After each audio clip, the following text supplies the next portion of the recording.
Gusto mo rin mag-apply sa call center this 2024 pero hindi mo alam kung saan magsisimula.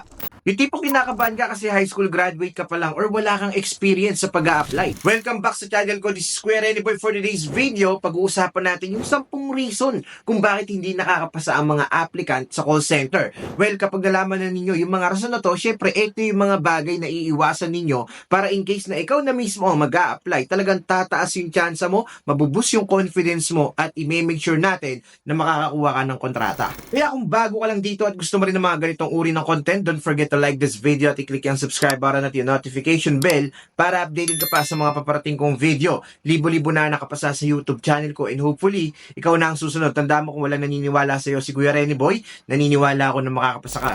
Before we start, shoutout muna sa nanalo ng 500 Gcash na nakaraang video ko. Kung gusto mo rin manalo, comment na sa baba kung gaano kapogi si Kuya Renny Boy. Without further ado, let's get started. Thank you for calling. Thank you for calling customer service.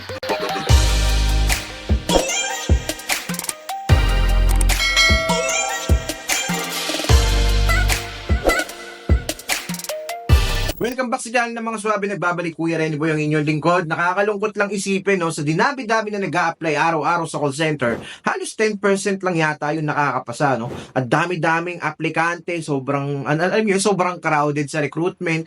Tapos aabuti ng gabi, iilang piraso lang yung pumipirma ng job offer, di ba? Nakakalungkot pero yun talaga yung katotohanan. So ano nga ba yung mga rason kung bakit ang daming naliligwak sa call center, kung bakit maraming bumabagsak? At pag nalaman nyo na yung mga reason na yan, siguradong iiwasan nyo yan at tataas yung chance ninyo na makapasa kayo at mapabilang kayo dun sa 10% na nakakapasa. And survey na rin guys, na gusto ko lang malaman, bakit nga pala gusto ninyo maging call center agent? Comment down sa baba, isi-shoutout natin yan sa next video.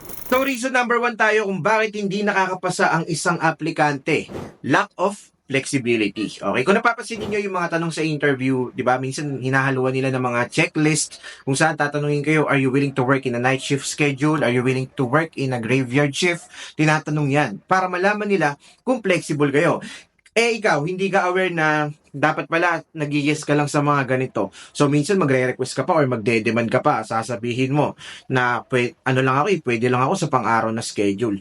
Doon ka madadali. Isa to sa mga reason kung bakit maraming bumabagsak sa call center dahil sa lack of flexibility. Dapat kapag nag-apply ka sa call center, willing po lagi ang sagot natin. Yes po lagi ang sagot natin na kayang-kaya natin mag-work sa panggabing shift. Kasi di ba kadalasan naman sa call center is puro US based or alam niyo na yung mga American customers natin puro buhay na buhay yan. Ang araw kasi sa kanila gabi sa atin. So definitely dapat i-accept natin yung trabaho para talaga makakuha tayo ng job offer. Reason number 2 tayo guys. Poor communication skills. And guys, number 1 yan. Kapag nag-apply ka sa call center, dapat nasa isip mo na agad, dapat kahit pa paano nakakapag-English tayo. Okay, since this is going to be a customer-facing role, you should have the ability to articulate ideas clearly. Kailangan nakakapag-compose ka agad sa isip mo ng English kahit pa paano. Diba? Okay lang naman yun, nagkakaroon tayo ng poses, yan.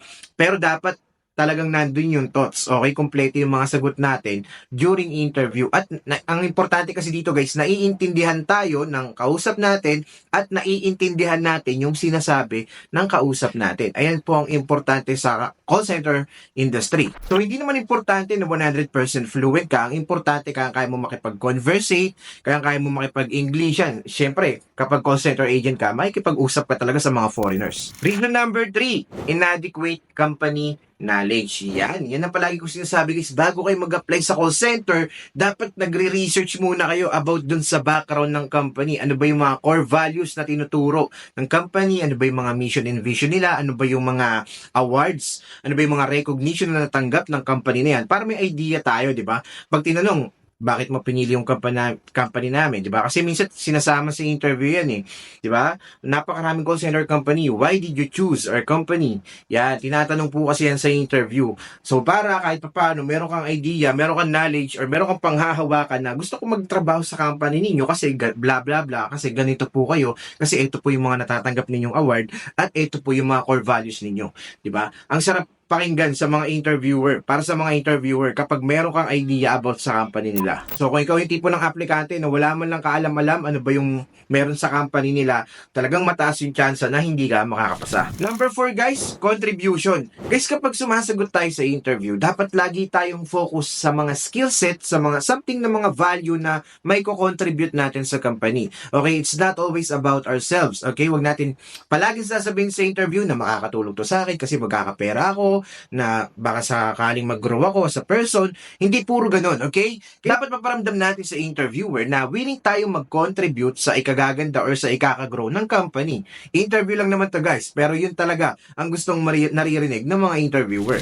So dapat meron ka laging nakareding sagot. Ano ba yung mga personalities, ano ba yung mga experiences na meron ka na may pagmamalaki mo sa company mo na talaga namang makakatulong to in the future, na makaka-contribute ka talaga sa kanila for their business growth. Number 5, lack of patience. Okay guys, sa interview, hindi lang natin namamalay. Minsan may mga out of the box question, may mga situational interview question na binabato sa atin para ma-check or ma-test tayo or ma-test yung patience natin as an employee, okay?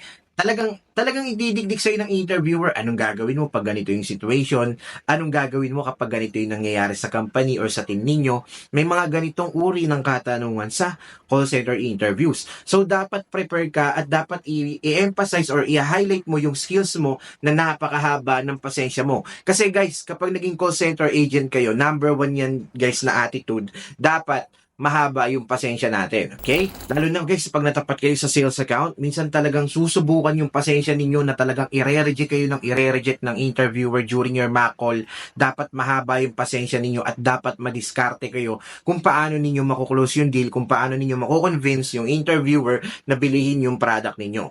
So, kailangan mahaba ang patience ninyo at kailangan mapayes nyo yung customer ninyo hanggang sa dulo. So, number 6 tayo guys, inability to handle stress. Kaya kung mapapansin ninyo sa call center guys, laging tinatanong, how do you handle stress? Kasi guys, napaka-importante sa pagiging isang call center agent na dapat na ma-manage mo yung stress. Okay? Kung paano mo na-overcome yung stress mo, ano ba yung mga practices, ano ba yung mga ways na ginagawa mo sa bahay during your free time para maalis yung stress mo.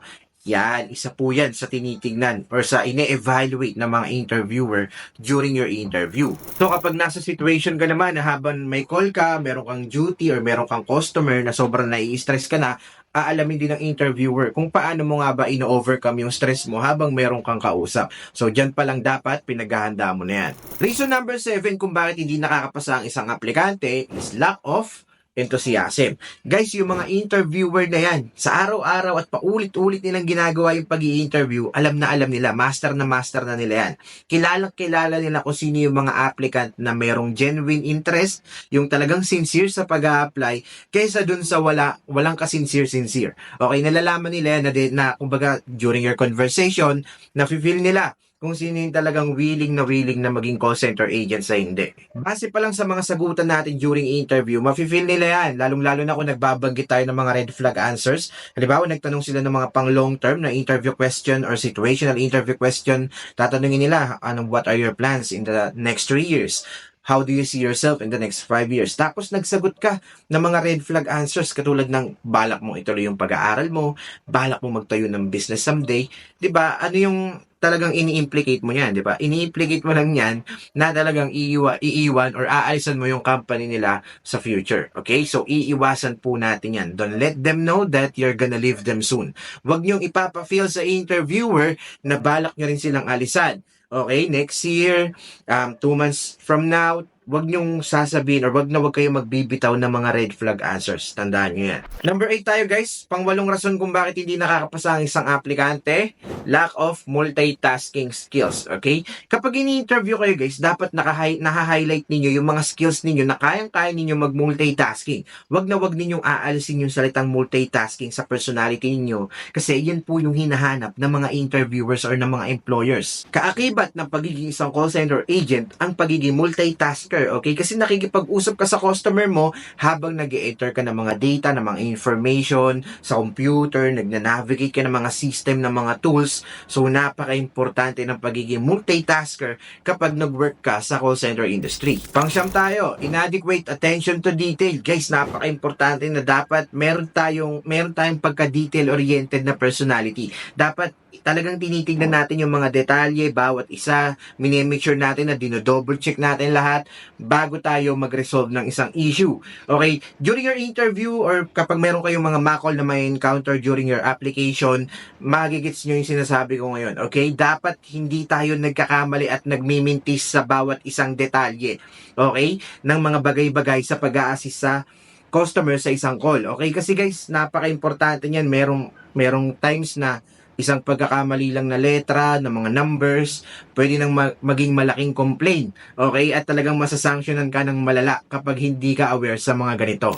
And last but not the least, speaking in vernacular. Marami bumabagsak sa call center kasi bigla-bigla na lang nagtatagalog. Guys, kahit isang word, wag po kayo magtatagalog during your interview kung ayaw ninyo maligwak kasi isang salita mo lang ng Tagalog.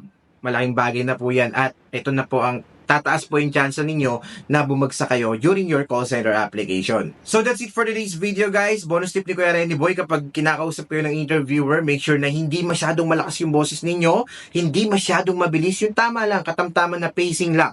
Okay, para ma-feel ni interviewer na professional po kayo makipag-usap. So sana may natutunan ulit kayo sa video ni Kuya Renny Boy. Sa lahat ng mga bago pa lang dito huwag niyo kalimutan mag-subscribe para updated kayo sa mga paparating ko pa mga videos.